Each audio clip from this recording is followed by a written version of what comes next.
سہل بن سعد رضی اللہ تعالیٰ عنہ سے روایت ہے کہ رسول اللہ صلی اللہ علیہ وسلم حضرت فاطمہ رضی اللہ تعالیٰ عنہ کے گھر تشریف لائے۔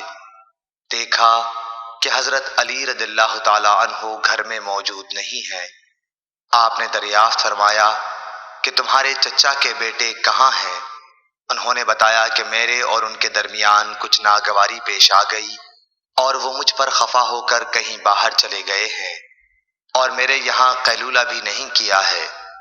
اس کے بعد رسول اللہ صلی اللہ علیہ وسلم نے ایک شخص سے کہا کہ علی رضی اللہ تعالیٰ عنہ کو تلاش کرو کہ وہ کہاں ہیں۔ وہ آئے اور بتایا کہ مسجد میں سوئے ہوئے ہیں۔ پھر نبی کریم صلی اللہ علیہ وسلم تشریف لائے۔ حضرت علی رضی اللہ تعالیٰ عنہ لیٹے ہوئے تھے۔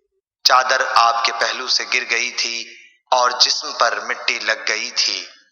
رسول اللہ صلی اللہ علیہ وسلم جسم سے دھول جھاڑ رہے تھے اور فرما رہے تھے، اٹھو ابو تراب اٹھو۔